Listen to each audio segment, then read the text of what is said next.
We often think we know how to help, don't we? Yeah, it seems straightforward sometimes. Take the story we came across about Sarah. She was an elderly woman, homeless in Times Square. Right. And the first instinct people had was, offer food, a blanket, basic stuff. Seems logical. The kind thing to do. Totally.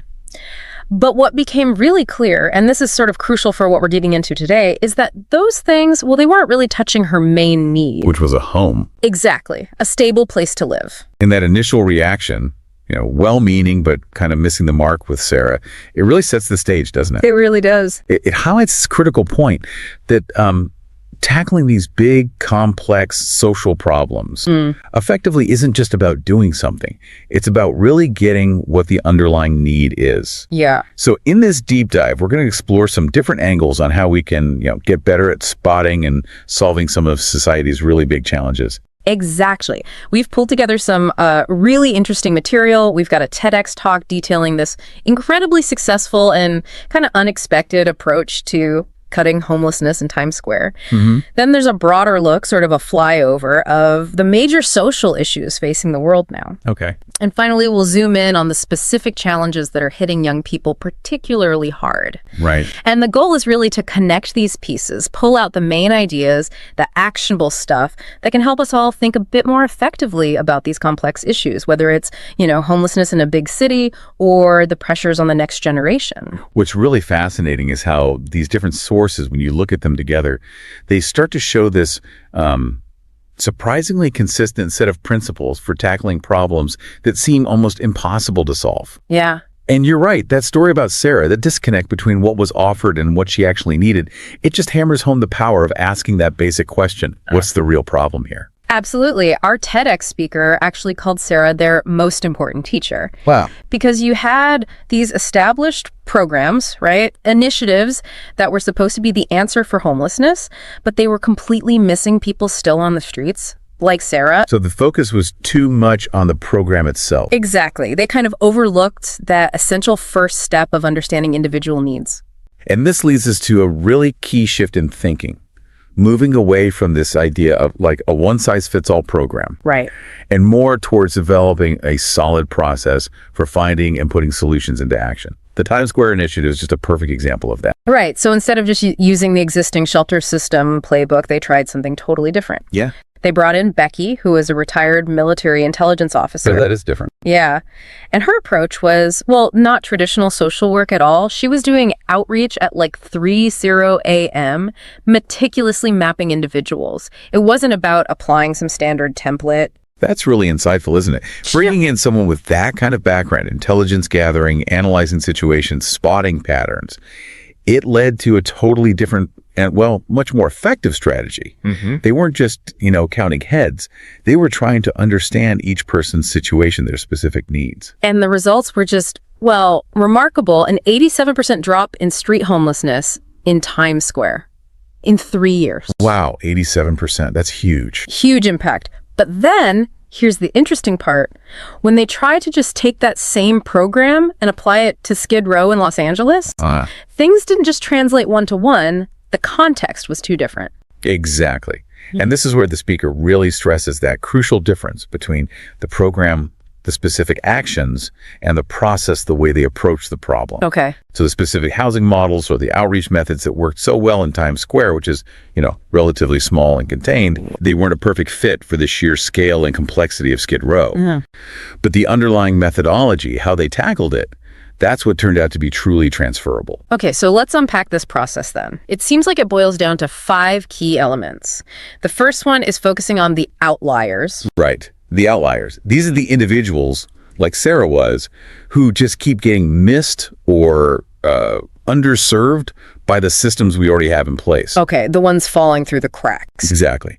And what's really important here, a key insight, is that these individuals who often get labeled service resistant, I've heard that term.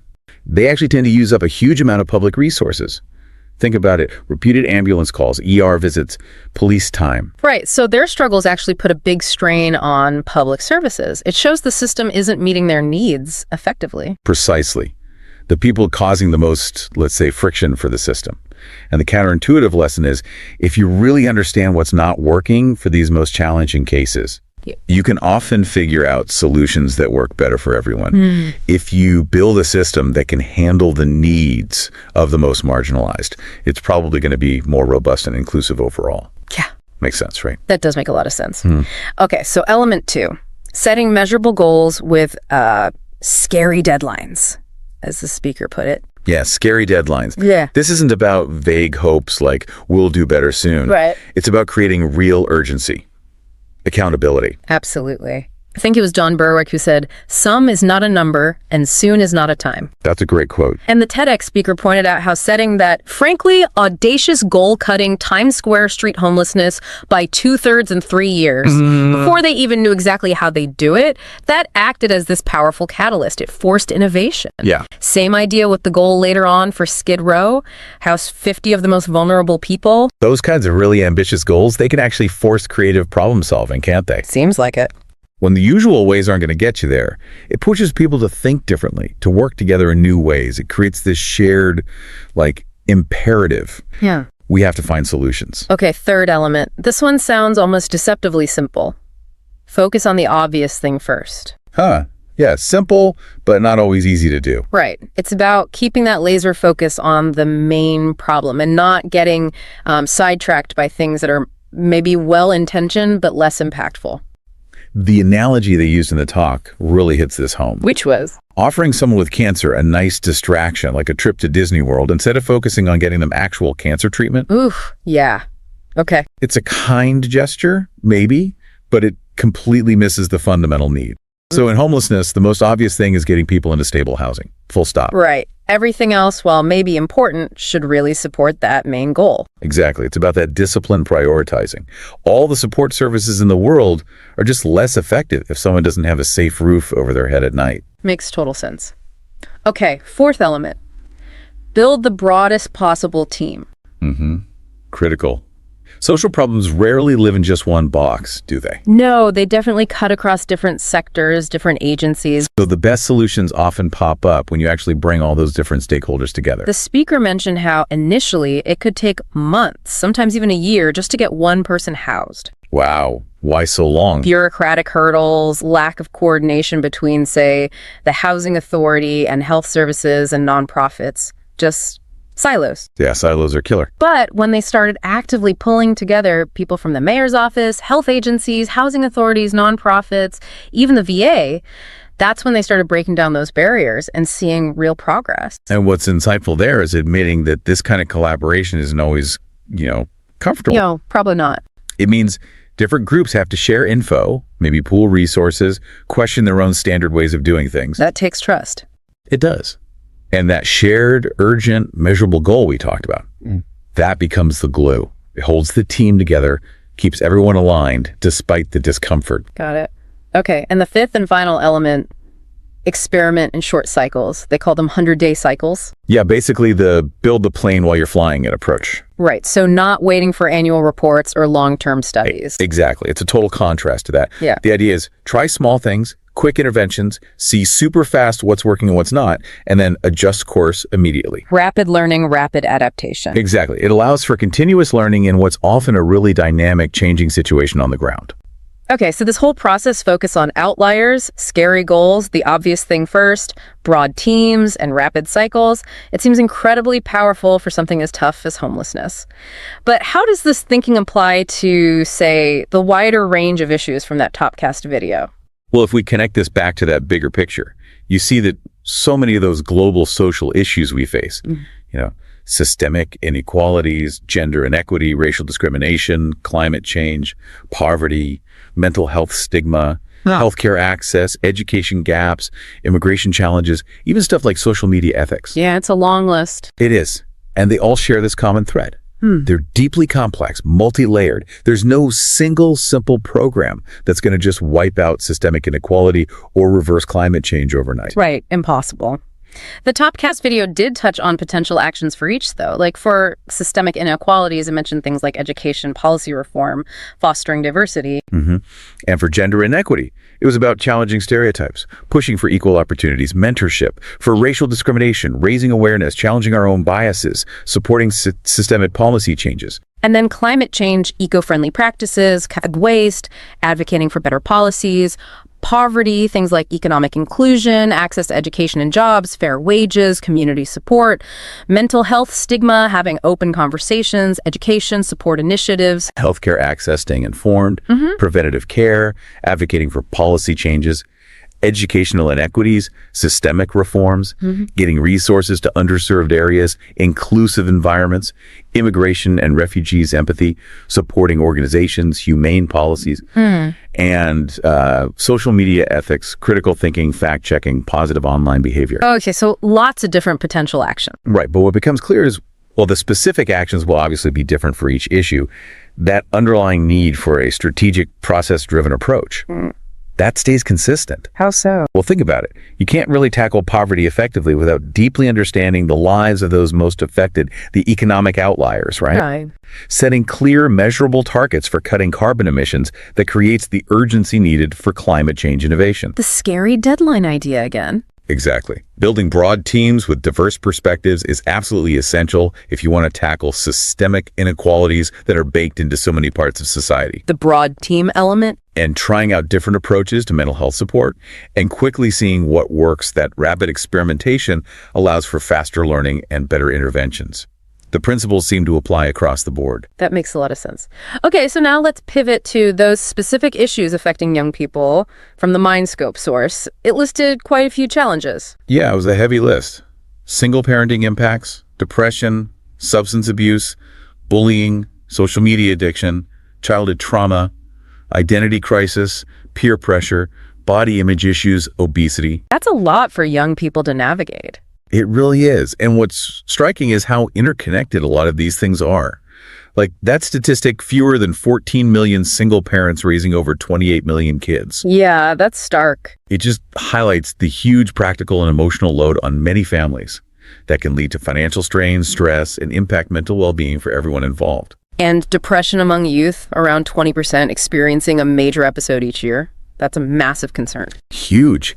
And the video pointed not just to, the hormonal shifts in adolescence, but also the really significant impact of peer pressure, social media's often unrealistic world, and that persistent stigma, unfortunately, that still stops a lot of young people from reaching out for help when they need it.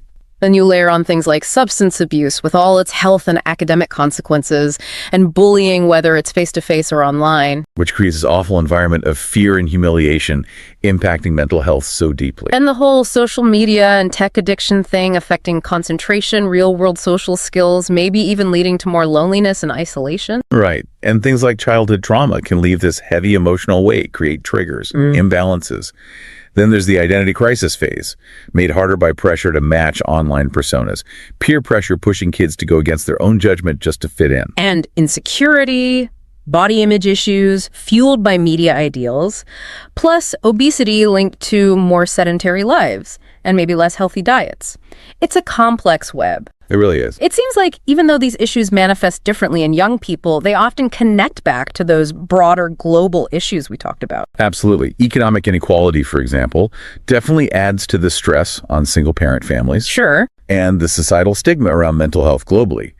That directly impacts young people dealing with depression or the fallout from bullying. So if we take those principles from the homelessness initiative, how could they apply here with youth issues? Well, let's think. Take youth mental health. Are we doing a good job identifying and supporting the outliers? Those kids for whom standard school counseling or family support just isn't cutting it. Good question. The focus on outliers. Could we set measurable goals with clear timelines for the scary deadlines for reducing rates of youth depression or substance abuse in certain communities? What about focusing on the obvious thing first? Maybe for vulnerable youth, that means ensuring basic safety and security before layering on other things. Foundational needs. And building the broadest possible team. That might look like much closer collaboration between schools, parents, mental health pros, community youth groups, breaking down those silos. Right. And finally, experimenting in short cycles. Could schools try focused 100-day interventions to tackle bullying or problematic social media use, see what works quickly, and adapt. The build the plane while flying it idea in a school setting. Exactly. The Yeah. interconnectedness of all these social issues, whether global or youth-focused, it just really highlights the value of that kind of holistic, process-driven thinking. Yeah. Tackling these complex problems effectively, it really takes a collective effort, doesn't it? And a deep dive into the root causes, plus a willingness to be flexible and learn as we go. So to kind of wrap this all up, the core message seems to be this. Solving big social problems isn't really about finding one magic bullet, one perfect program. No, probably not. It's more fundamental. It's about asking the right questions to start, developing a dynamic process to understand and tackle the core issues, really listening to the experiences of those most left behind. The outlier. Setting those clear, urgent goals, focusing hard on the most basic needs first, building wide-ranging partnerships, and having that mindset of trying things, learning fast, and adapting. Yeah, that sums it up well. Which leads to a really interesting question for you, the listener, to think about. Okay. How might that principle of focusing on the obvious thing first challenge some of our current ways of dealing with the youth issues we just talked about? Is there a seemingly simple question we might be overlooking right now that could maybe unlock a better path forward for supporting young people? That's definitely something to chew on. We really hope this deep dive has maybe given you a fresh lens for looking at the social challenges around us. Yeah, and maybe even sparked an idea or two about how you might approach things in your own community or work.